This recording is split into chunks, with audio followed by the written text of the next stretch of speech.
Why they haunt? Why they haunt? Whoa, whoa, whoa. Yeah, yeah. You and loved Skull. Skull was just such a personality. I mean, he was just a character. Oh, everyone loves Skull. Skull and I have been friends a long time. Now you can stand side by side with country music's biggest stars as they hunt for his killer.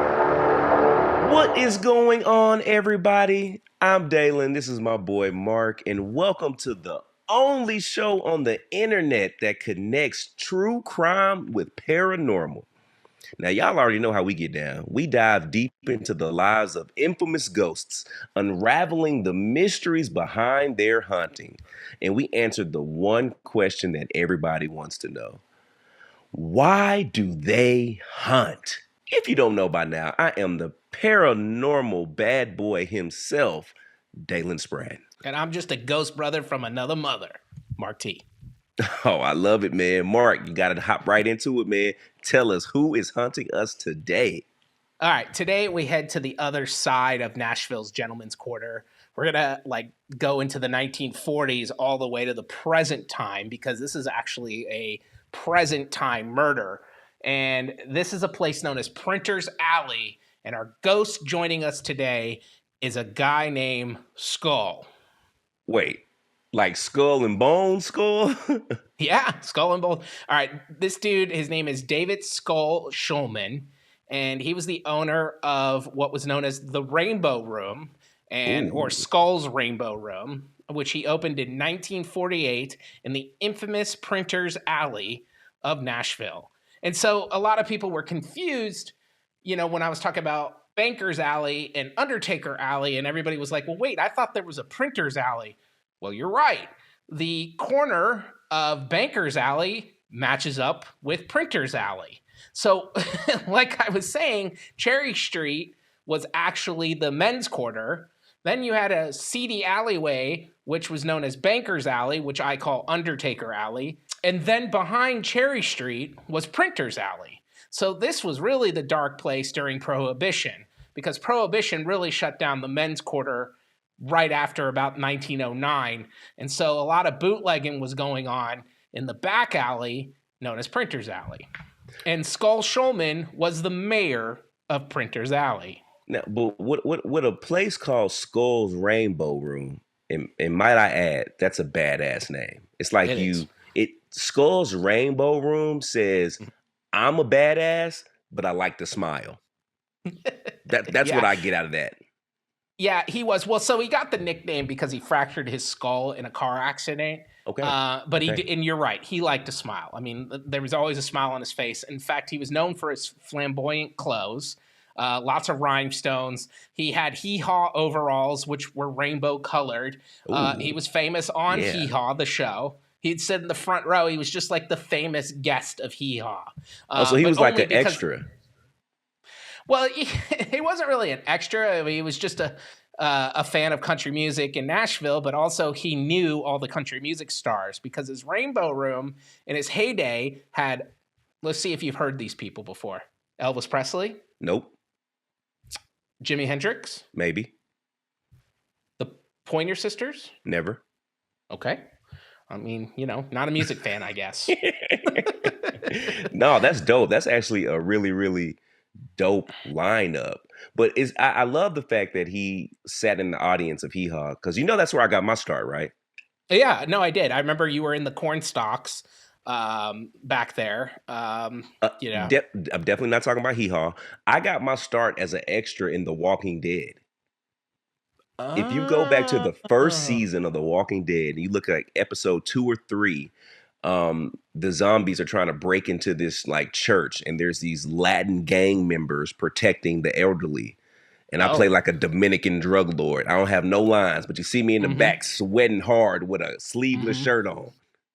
Yeah, no, you played Dominican drug lord really well. Thank you. Really well. Thank you. Hey, I was hoping... Papi, it's the first of the month, Papi. Papi. The first comes at the same time every month, Papi. That's how I was warming up for my Dominican drug lord. landlord role. I'm just glad you weren't typecast as Dominican. Right. Black drug dealer. No, we Yeah. can't make him that. Let's make him a Dominican gang member. Yeah.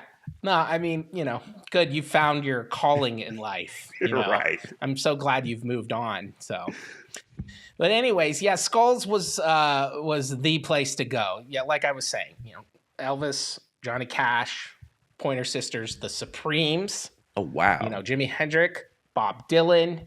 Everybody was getting their start there.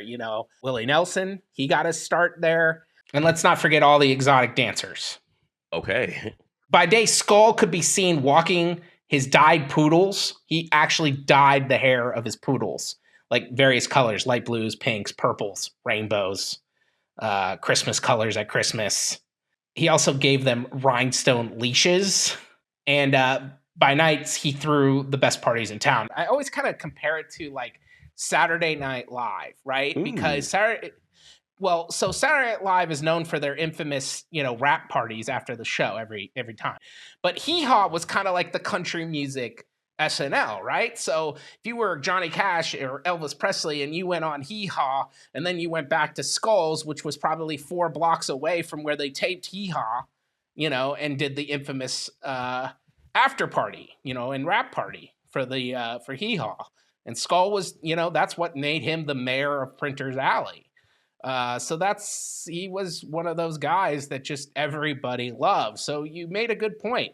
Even though he had the name Skull, he always had a smile on his face, and his clothes would definitely say that he was a happy, colorful person. So why does he haunt? What happened to Skull? I know you're dying to know, literally. Why else would we be here, right? Yeah, well, that's why we do podcasts. So, January 21st, 1998. Do you know where you were? 1998, I was in the 8th grade, January the 1st. Mm-hmm. So I was fresh out of 7th, going into 8th. That was we was on Christmas break for going in the 8th grade. So I was probably at home in Dallas, Texas, man, playing with whatever toys I opened up on Christmas Day. God. 8th grade had to be like maybe a Super Nintendo or something came out, maybe, or maybe a PlayStation, for Christmas around that time. I think so. PlayStation, yeah, it could be Super Nintendo, definitely for sure. 98. Yeah. So, well, unfortunately, Skull was not having a good day on January 21st, 1998. Oh wow, you just set me up. Okay. Yeah, I know. I apologize, but it's what I do. So, remind you, I said 1948 is when he opened up the Rainbow Room. So that means he has operated the Rainbow Room for 50 years. So in 1998, Skull is actually 80 years old. And Skull was known to, much like our friend Ike, really hang out at his establishment at all hours of the day.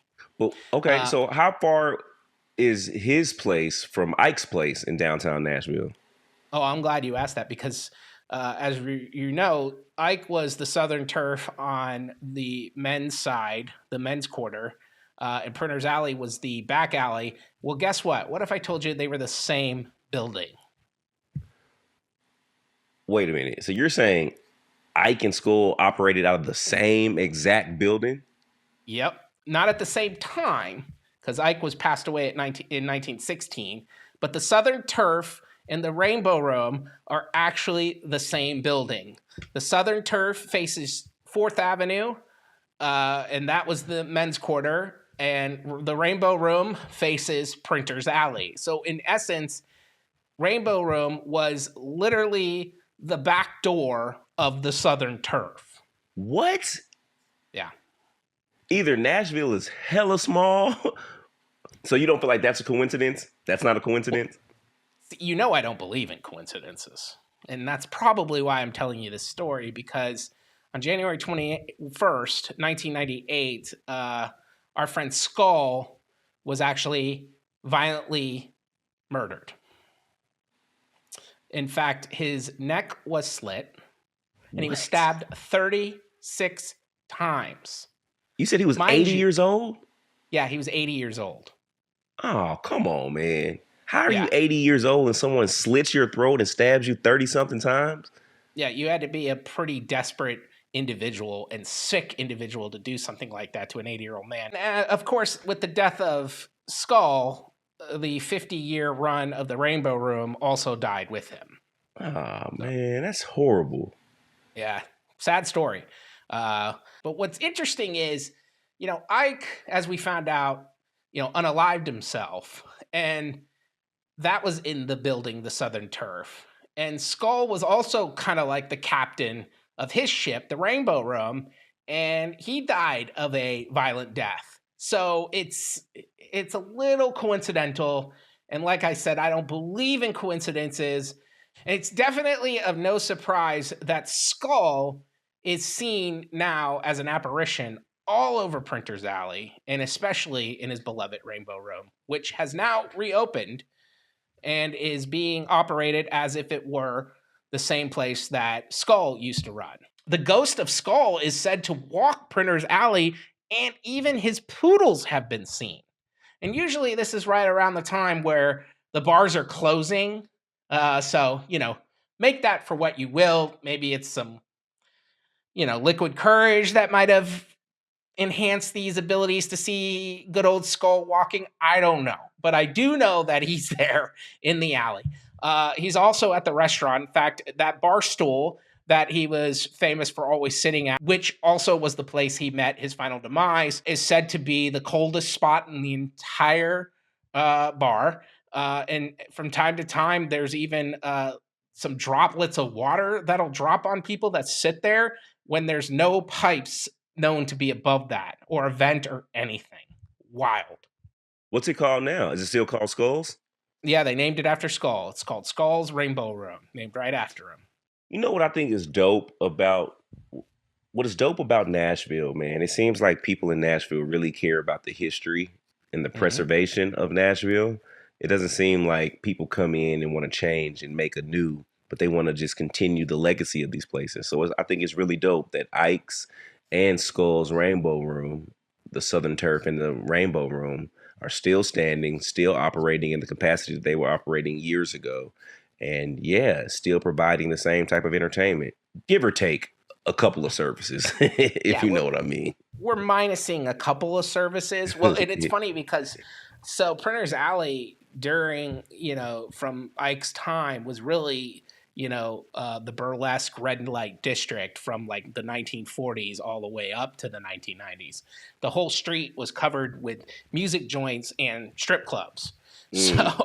But there was a period in Nashville where I guess they call it the Great Renaissance, where everything kind of got wiped away and was made anew again. And so Broadway kind of like took a backseat to entertainment during like the 70s and 80s and 60s. And because you really actually weren't allowed to buy alcohol in Nashville at all, in any establishment, in a bar or anywhere, up until 1967. Are you serious? Yeah.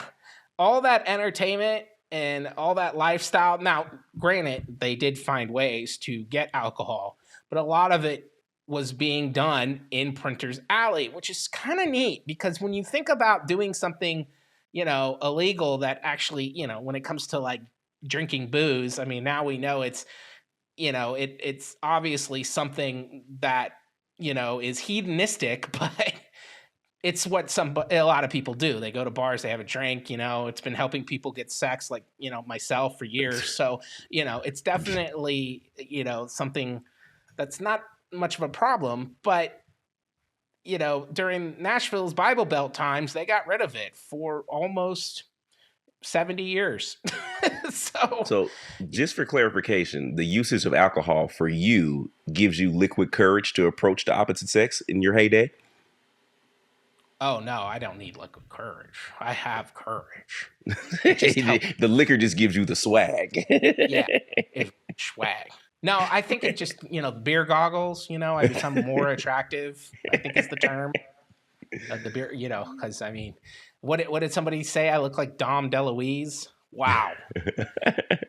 I have reached that point in my life. Do you know who Dom DeLuise is, or did you have to look it up? I still haven't looked it up, but I think it would be amazing if you just put a picture up right now so the audience can see your lookalike. Wow. I thought Jock Black was bad because that guy looks like he hasn't showered in 6 weeks, and I at least shower every 6 days. But At least. but Dom DeLuise, oh man, did I. And it's funny because it just shows some of the age of our listeners, which is totally fine because grandmas love me. But like, I just can't get over the fact that I'm looking at him. Ah! You do look like you got to put the picture up. And you got to put this picture up. Which one? Hold on, let me see if you can... Oh, yeah, that's the good one. I don't know if you can see it. You got to put that picture side by side. It's funny because this now makes you Burt Reynolds because in like Burt Reynolds' heyday, his sidekick was the fat, chubby Dom DeLuise. Okay. So, okay. And Burt Reynolds but women liked Burt Reynolds back in the day, right? He was almost a sex symbol back in the day. Oh, he was the sexiest man alive. Yeah. I'll take it. Yeah, so you're the modern day Burt Reynolds, and I'm the modern day Dom DeLuise. I love it. Burt, baby. I need to go on a diet. Anyways, back to Skull. Listen, I would have frequented Skulls. Yeah. When I was, I didn't always look like Dom DeLuise, by the way. I did look like Tom Cruise at one point, so, I mean, I have can you see the seen my resemblance. wife? Yeah, my wife definitely shows that I obviously had some sort of good looks, or maybe it was the liquid courage. I don't know. Or her beer goggles that she had. She's currently still wearing the beer goggles. All right. Well, so anyways, we do have a haunting going on here. But let's get into the history of Printer's Alley and why they call it Printer's Alley. So as I was saying, it was not a place that was closed during the Prohibition era of Nashville. So it was the place that you could, get alcohol and also have some entertainment. So along with alcohol came the burlesque shows, which for lack of a better term is just a strip club. And so again, this is kind of reminding me of Vegas. In the 60s now, because I'm sure there was some gambling done in those back rooms as well. So they just kind of moved the party that they got rid of in 1909 from 4th Ave to the alley, which is now Printer's Alley. So Printer's Alley got its name because it was the main hub for all the newspapers starting in 1910, including the big ones, the Banner and the Tennessean in Nashville. Mm-hmm. And if you remember, the Tennessean actually bought the Southern Turf and kicked out Old Ike. And, right. The Rainbow Room was established in 1948, but after, basically the Tennessean had operated there for, 40 years. But when they moved out, that's when Skull moved in to the back of the Southern Turf, because you really couldn't use the front of the Southern Turf for two reasons. One, you'd be showing your hand that you're selling booze and ladies. And you would also, it was an office building at this point, because the Tennessean used it as their main office in the front. So Skull was smart enough to start in the back door. And he loved it that way. You know what I mean? He wanted to be an exclusive club for people, to go. And then once he started making friends with all these up and coming musicians and definitely breaking them into the scene, like Willie Nelson, Tanya Tucker, all these famous country stars now, this became the hottest place in town. So everything that was going on was password, That is so dope. So when we go there, you'll kind of notice it. Like they've kind of kept it that way. And you can listen to all the entertainment you want. It's just they never really got rid of, like you said, the charm of that back speakeasy thing. There's no TVs in these bars, it's just live music, really thick stone walls. Yeah. We're not talking your present day sports bar. Like this is your old speakeasy. There's a few places like that in downtown LA I used to frequent. And so it's dope. I feel like those are like copycats. This is probably way more authentic because these are establishments that were really there during these times. You know, LA, they Absolutely. try to make things trendy. They're very good at faking things in LA. Right. Ooh, did I say that out loud? So yeah, this place, these were like, I appreciate the fact that the venues that are there now really just didn't change a thing, other than the prices, because Right. they're crazy expensive now. Crazy. Anyways, it's kind of a fine dining place. We should eat there at Skull's. Okay. Eat with Skull maybe. Maybe we'll celebrate the end of season 1 of Why They Hunt by eating at Skulls. And then Try walking over to the Southern Turf and seeing what they got going over there too. That new restaurant, I'm really upset that they call it Sinatra's. Y'all, I don't think y'all understand how many times I've had to hear Mark complain about them turning the Southern Turf into Frank Sinatra's. What do you say, Mark? Frank didn't even have a connection to Nashville. Not that I know of, and I'm a Frank fan. I mean, the guy's from New Jersey. I mean, like, there's nothing about Frank Sinatra. He didn't know Ike.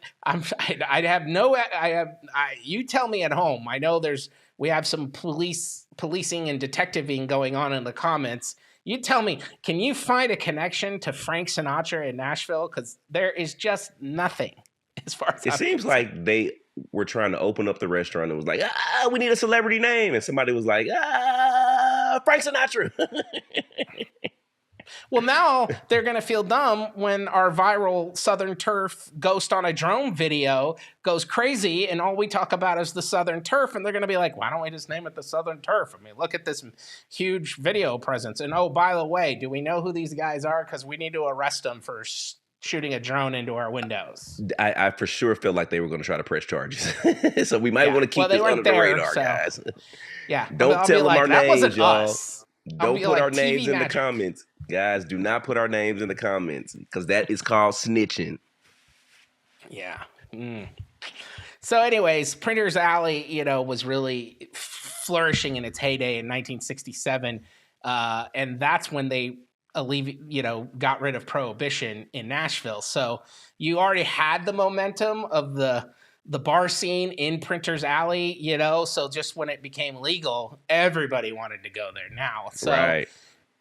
From about 1967 really into the 1980s, the Rainbow Room, the hottest place in town, and led by Skull. So let's talk more about the circumstances around the death, and let's see if we can get to the bottom of why David Skull Schulman haunts Printer's Alley to this day, and including the new Rainbow Room. On January 21st, 1998, about 6 p.m., just before the bar would open, one of the vendors of the Rainbow Room showed up, and instead of seeing Skull on his usual bar stool that he was known to sit there right before this place opened and read the newspaper, he was nowhere to be found. And so they looked around and they saw Skull on the ground holding his neck and blood everywhere. When paramedics got there, they noticed that his throat was slashed 3 times and he was clearly knocked out by a liquor bottle. Also to point out, there was no money found on him or in the register. He did survive, though, because even at 80, Skull was a fighter, and he wasn't going to go down without a fight. That's wild. It took investigators a long time to solve this murder, and it wasn't until 2001 when the fingerprints that they obtained from the crime scene finally came up with a hit. And 2 men were arrested, 19 years old, James Cavey, and a Jason Pence, who at the time of the murders was 26. They were both charged with robbing and violently murdering Skull. Oh, wow. Pence, who was very saucy over the fact that he only got $5 from the 50 that they stole, confessed to everything and ratted out his partner Cavey as the main guy with the knife and the guy that stole the money. That's how it always is, man. You can't do crime with criminals. Think about that. You can't do crime with criminals, man. Nothing's fair. Nothing's fair. That man set up that whole robbery, man, and got $5. And they both end up going to jail for a long time. Pence told in his confession that he knew Skull because Skull was one of those people that would help the homeless and offer them jobs at Skulls as busboys or dishwashers or anything. And Pence was actually one of those boys that he worked there. So he got to know Skull pretty well. And he also knew that Skull was a guy that liked to keep big wads of cash in the bib of his overalls. So Pence said that he told Cavey that the idea was to just rob Skull and then take off. That's all they wanted to do, at least in Pence's eyes. Little did he know Cavey was not somebody to be messed with. So at 5 p.m., the two met at the parking garage across from the Rainbow Room, and they entered the room before the place opened, and the door was unlocked because Skull was used to having vendors come in before the bar opened. There he was at the same stool that he always sat in every single day reading the newspaper. Cavey went to him and asked for money, but Skull, even at 80, was like, hell no, I ain't giving you no money. At that time, Pence said that Cavey put a knife to his neck, and when he asked him one last time, give me the money or I'm going to kill you, Skull said no, and Cavey then continued to slash his throat 3 times. He cut his throat 3 times? Dang. They then ran with money from the cash register as there was no money found in the bib overalls. And when they met up later, that's when they find out it was only $50. Believe it or not, they met up at the Southern Turf to distribute the money. What? He died the next day at the hospital. Tanya Tucker was at his side, Willie Nelson. And in fact, Willie actually went on America's Most Wanted to try to track down who would do such a horrendous act to Skull. Here's a little excerpt from that episode. Skull and I have been friends a long time, and he was a fan and a friend. And ever since I first went to Nashville back in 1961. This is Skull's trademark. It's his belt buckle that he used to wear to scare the evil and the bad people away. I'd say it was about 2:30 when he came in. Of course, he always gets a shave, a haircut, shampoo. I called him a cab, and he left the shop at 4:30. It was about 4:30 when I went over to Skull's Club, and I chatted with him for a spell. He wanted me to put some photos up for him, but I was very tired from working somewhere else. And I told him I'd do it tomorrow, and I left about 15 minutes right after I entered there, and that was the last time I saw Skull.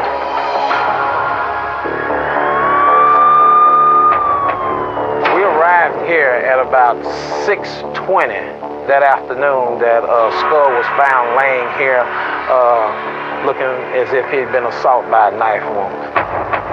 The evidence suggests that Skull was cut 6 times here, and during the struggle he fell and hit the bar stool and fell over onto the floor. Paramedics and ourselves found Skull and took him to the hospital. And so I went to the hospital, and it was a tough experience. I sang him a little song, and I believe he heard me. I hope he did. You know, I'm pretty sure he did. Farther along, we'll know all about it. Farther along, we'll understand why. So cheer up, my brothers, live in the sunshine.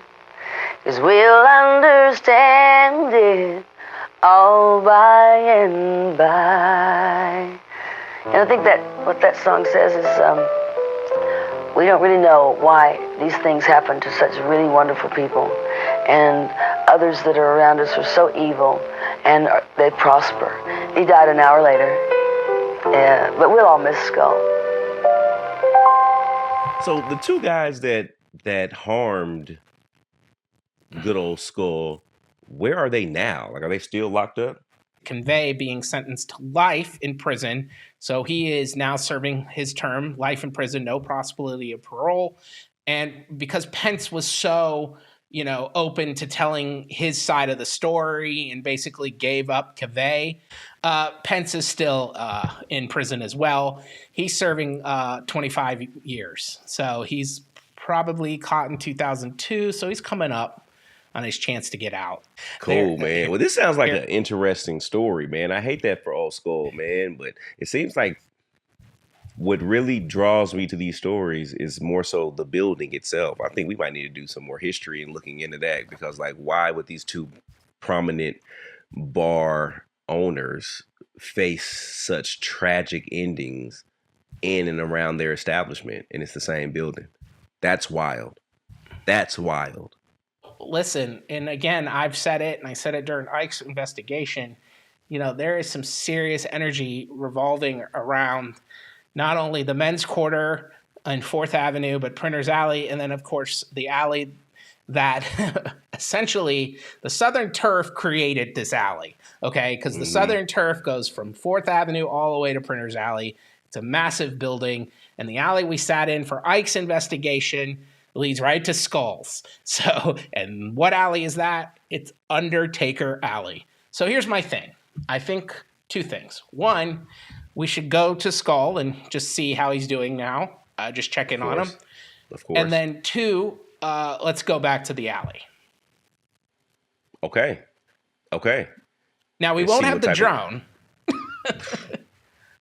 That's fine. I'm not mad about that anymore. Okay. Yeah. Probably not flying the drone in Undertaker Alley anymore. Just saying. But we can bring something else, like a REM pod or something. Yeah. And I think we go back there, and, we got so much stuff when we were there to begin with. We were talking to a lady, and they kept shutting her up. Right. There's just so much going on there.